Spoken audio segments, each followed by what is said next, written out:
శ్రీ గురుభ్యో నమ. శ్రీ మహాగణాధిపతయ నమ. దేవపురసమీక్షలు స్వాగతం. తులారాశి. ఈ తులారాశిలో చిత్త నక్షత్రం 3-4 పాదాలు, స్వాతి నక్షత్రం 4 పాదాలు, విశాఖ నక్షత్రం 1, 2, 3 పాదాలు ఉంటాయి. మీ అందరికీ 2025 సంవత్సరం మార్చి నెల 16 నుంచి 31 వరకు ఎలా ఉండదో చూద్దాం. మిత్రులు, మీ అందరికీ కొన్ని ముఖ్యమైనటువంటి సూచనలు. ఈ నెలలో నూతన సంవత్సరం, విశ్వావసనామ సంవత్సరం ఉగాది వస్తోంది. అలాగే ప్రధానంగా గోచారంలో గురుడు, శని, రాహు, కేతు రాశులు మారుతున్నారు. వీటి ప్రభావాలు, ఫలితాలు, పరిహారాలని వీడియోని చేస్తాను చూడండి. అలాగే నెలకి 2 సార్లు జరుగుతున్నటువంటి నవగ్రహ నక్షత్ర పరిహార హోమాల్లో భాగంగా ఈ మార్చి నెల 2వ భాగంలో 18వ తారీఖున ఈ నవగ్రహ పరిహారాలు జరుగుతాయి. లైవ్ టెలికాస్ట్ వస్తుంది చూడండి. ఈ 15 రోజులు మీకు ఎలా ఉండదో చూద్దాం. చారియట్ కార్డు తీసుకుందాం. King of swords, 8 of wands. ప్రయత్నం లోపల లేకుండా ప్రయత్నం చేస్తారు. మీరు ప్రయత్నం చేసినప్పటికి కూడా పెద్దగా మార్పులు ఆశాజనకంగా ఏముండవు. కష్టాలు తీరడం కోసం, మీ గౌరవం కాపాడుకోవడం కోసం ఆగిన పనుల్ని మరలా ప్రారంభం చేసి ముందుకు తీసుకెళ్లే ప్రయత్నం చేస్తారు. కానీ అకస్మాత్తుగా మీరు నేను మారిపోయాను, నేను యాక్టివ్గా అయిపోయాను, నేను పరిగెట్టేస్తానంటే పక్కవాళ్ళు పరిగెట్టాలి కదా, పక్కవాళ్ళు కూడా పరిగెట్టాలి కదా. ఇది ఆలోచించాలి. అలాగా అంత సహాయం, సహకారం సమాజం నుంచి రాదు. రేపు చేద్దాం, ఎల్లుండి చేద్దామని, మొన్న రమ్మంటే నువ్వు ఎందుకు రాదు, ఈవేళ నాకు రావడం వీలాపదని, ఇలాంటివన్నీ ఉంటాయి. కొన్ని ప్రతికూలతలు ఉంటాయి. అందువల్ల సహనంతో ఉండండి, తొందరపడద్దు. నిదానంగా అయ్యా బాబుని బతిమాలు చేయించుకోవాలి తప్ప దెబ్బలాడి మీరు చేయించుకుంటే మీకు పెద్దగా పనిచేయదు. ఇది కూడా మీ పాస్ట్, ప్రజెంట్, ఫ్యూచర్. మీ past 9 of wands, present 6 of pentacles, 6 of pentacles, future king of pentacles. మీ పాస్ట్లో వెయిట్ అండ్ సీ, ఎదురు చూడడం చేయగలిగిందంటే ఏది ప్రస్తుతం కూడా పెద్దగా మార్పు ఉండదు. ఏదైనా కష్టపడితే నలుగురు కోసం మీరు అడుగుతారు. నలుగురికి వస్తే మీకు కూడా వస్తుందని, మీకు తప్ప అందరికీ వస్తుంది. జాగ్రత్తగా చూడండి.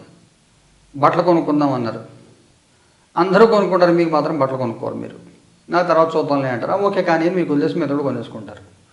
ఇలాగా పరోపకారార్థం మిదం శరీరం అన్నట్టుగా మీ వ్యవహారం అంతా 15 రోజులు ఉంటుంది. అందువల్ల త్యాగాలు చేయొద్దు.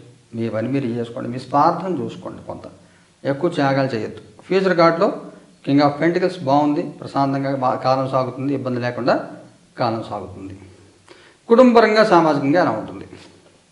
కుటుంబపరంగా 3 ఆఫ్ ప్యాంట్స్, సామాజికంగా 4 ఆఫ్ పెంటికల్స్. కుటుంబపరంగా మీరు ఒక మార్పు ఏదో కోరుకుంటూ ఉంటారు. ఆ మార్పు కోసం నిరంతరం ఆరాటం, ఇలా చేయాలి, అలా చేయాలి. ఈ ఆరాటం, నిరంతరం ఆరాటం పడుతూ ఉంటారు. శుభవార్తలు వింటారు, వినే అవకాశం ఉంది. తొందరలో ప్రయాణాలు కానీ, కుటుంబ సభ్యులు రాకపోకలు కానీ, ఏమైనా కొంత అనుకూల వాతావరణం రాబోతోంది. ఫ్యూచర్ కార్డులో ఈ సామాజికంగా మీకు ప్యాకప్ అయిపోయి ఉంటారు. ఎవరి మాటలు వినే ఓపిక మీకు ఉండదు. అలాగే మీ గురించి వేరే వాళ్ళు చెప్పే ఓపిక మీకు ఉండదు. మనసంతా భారంగా, మొత్తం ఆలోచనతో నిండిపోయి ఉంటుంది.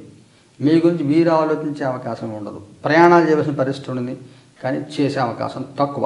ఆందోళన ఉంటుంది, డెసిషన్ మేకింగ్ పవర్ తక్కువగా ఉంటుంది.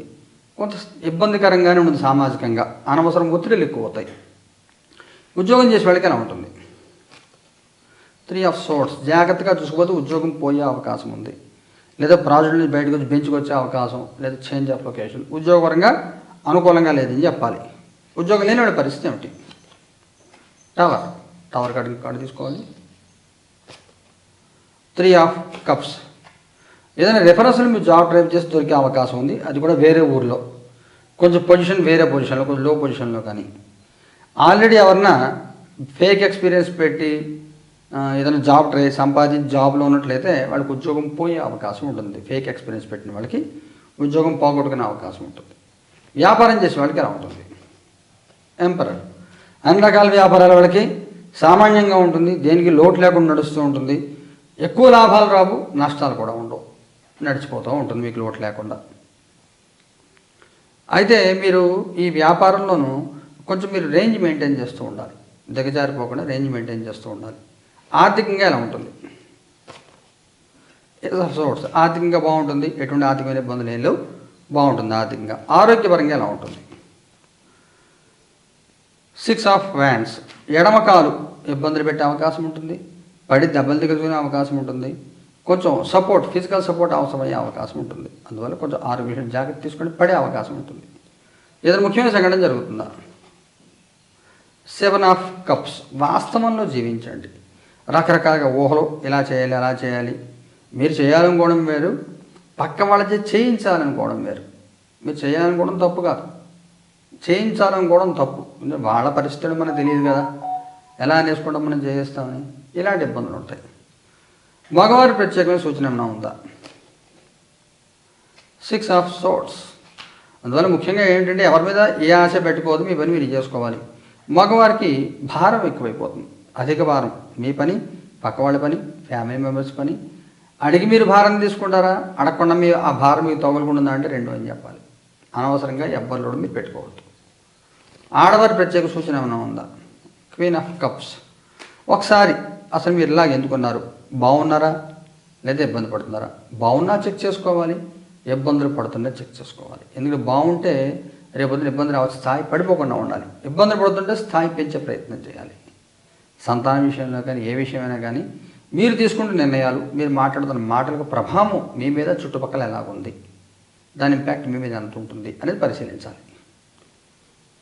వైవాహిక జీవితం ఎలా ఉంటుంది? Queen of pentacles. ఎవరికి కొత్తగా పెళ్ళి ప్రెగ్నెన్సీ కన్సీవ్ అయ్యే అవకాశం ఉంటుంది. వైవాహిక జీవితంలో ఎటువంటి ఇబ్బందులు ఏమీ లేవు, చాలా చాలా చాలా బాగుంటుంది.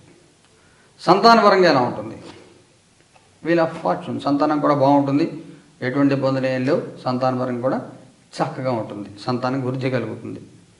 విద్యార్థుల పిల్లలకి ఎలా ఉంటుంది? Queen of wands. మిస్గైడెన్స్లోకి వెళ్లకుండా చూసుకోండి. చాలామంది బీకామ్ చదివే పిల్లలు ఎలా ఆలోచిస్తారంటే, ఆ పిల్లలు ఫస్ట్ ఇయర్లో జాయిన్ అయిన వెంటనే ఫైనల్ ఇయర్ పిల్లలు పరిచయం అవుతారు. ఆస్ట్రేలియా వెళ్ళి ఎంబీఏ చేస్తే, ఇంగ్లాండ్ వెళ్ళి ఎంబీఏ చేస్తే నీకు సంవత్సరం 50 లక్షల ప్యాకేజ్ వస్తుంది అంటాడు. ఇంక ఫస్ట్ ఇయర్ నుంచి ఇప్పుడు ఫైనల్ ఇయర్ అయ్యాక ఆస్ట్రేలియా వెళ్తానని పట్టుకుంటాడు. మిస్గైడెన్స్. ఆ ఫైనల్ ఇయర్ వీడియో చెప్పినాడు బీకామ్ ఫెయిల్ వాడు ఆటో నడుపుకుంటూ ఉంటాడు, వాడు చిన్న పని చేసుకుంటూ ఉంటాడు, స్విగ్గీ డెలివరీ బాయ్గా ఏదో. ఈ ఆస్ట్రేలియా గురించి వీడికి గిల్లేసి వాడి ఇంట్లో కూర్చుంటాడు, వీడి పిల్లడు ఇంట్లో వాళ్ళని ఇబ్బంది పెడతాడు. ఇలా మిస్గైడెన్స్, వీటిలో ఇబ్బంది పడకుండా చూసుకోండి. ఎగ్జాంపుల్ చెప్పాను, అలాగే అందరికీ అని కాదు, అలాగే ఎగ్జాంపుల్ అది. నక్షత్రాల వారిగా తీసుకుంటే చిత్త 3-4 పాదాల వాళ్ళకి ఎలా ఉంటుంది? 2 ఆఫ్ సోర్ట్స్. స్వాతి వాళ్ళకి ఎలా ఉంటుంది? 5 ఆఫ్ పెంటికల్స్. విశాఖం 1, 2, 3 పాదాల వాళ్ళకి ఎలా ఉంటుంది? Knight of cups. చిత్తా నక్షత్రం వాళ్ళకి మీకు కొంత పరీక్షాకాలం, నిర్ణయాలు తీసుకోవడం తడబాటు గురవుతూ ఉంటారు, ఒకేసారి 2-3 పనులు చేయాల్సి వస్తుంది. మీ శక్తి సామర్థ్యాలు పరీక్షాకాలంలాగా ఉంటుంది. మీరు ఏమంటారో అని ఎదురు చూస్తూ ఉంటారు ఎదుటి వాళ్ళు. ఓ సమస్య వచ్చినప్పుడు మీ స్పందన ఎలా ఉంటుంది చూద్దాం, మీరు ఎలా స్పందిస్తారో అని ఎదురు చూస్తూ ఉంటారు. మీ సమస్య నుంచి బయటపడాలని ఎదురు చూడరు, సమస్యని ఎలా ఎదుర్కొంటారో ఎదురు చూస్తూ ఉంటారు. గుర్తించండి జాగ్రత్తగా, మనుషుల మనస్తత్వం అలా ఉంటుంది. స్వాతి వాళ్ళు పర్వాలేదు, సహాయం తీసుకుంటారు, సహాయం చేస్తారు, నలుగురితో కలిసిమెలిసి ఉంటారు, ఇబ్బంది లేకుండా కాలం గడుస్తుంది. విశాఖ వాళ్ళకి కూడా పర్వాలేదు, ఇబ్బంది ఏమి ఉండదు, పనులు అవుతూ ఉంటాయి, చివరలు చిన్న చిన్న అడ్డంకులు పడే అవకాశం ఉంటుంది. ఏమైనా కానీ చెప్పుకునే సమస్యలు అంటే ఏమి ఉండవు. పరిహారం ఏం చేయాలి? చిత్తవాళ్ళు ఏం పరిహారం చేయాలి? జడ్జిమెంట్. తల్లిదండ్రులు జీవించి ఉన్నవాళ్ళు చేయక్కర్లేదు ఈ పరిహారం. తల్లిదండ్రులు లేని వాళ్ళు ఎవరైనా ఉంటే అమావాస్య నాడు కానీ, లేదా అష్టమి నాడు కానీ, శనివారం నాడు కానీ పెద్దవాళ్ళు చనిపోయిన వాడి పేరు చెప్పి బియ్యం, స్వయం పాకం అంటాం, బియ్యం కూరలు అవన్నీ ఇస్తారు బ్రాహ్మణులకి. పెద్దల రోజుల్లో చేస్తారు కదా మహాలయ పక్షాల్లో, అలా ఇవ్వండి, ఇస్తే బాగుంటుంది. తల్లిదండ్రులు జీవించున్న వాళ్ళు మీ నాన్నగారి రోజు దండం పెట్టండి, అంతకంటే ప్రత్యేక పరిహారం అక్కర్లేదు. స్వాతి వాళ్ళు ఏం చేయాలి? మూన్, చంద్రగ్రహాన్ని ఆరాధించండి, చంద్రుడు జపం చేసుకోండి, చంద్రుడిని పూజించండి. విశాఖ వాళ్ళు ఏం చేయాలి? స్ట్రెంగ్త్, సూర్యదుర్గ అమ్మవారు జపం చేయండి, సూర్యదుర్గ హోమం చేయించుకోండి, బాగుంటుంది. ఈ పరిహారాన్ని కూడా మన 18 జరుగుతాయి, లేవిటీలు కష్టం వస్తుంది చూడండి. శుభం భూయాత్.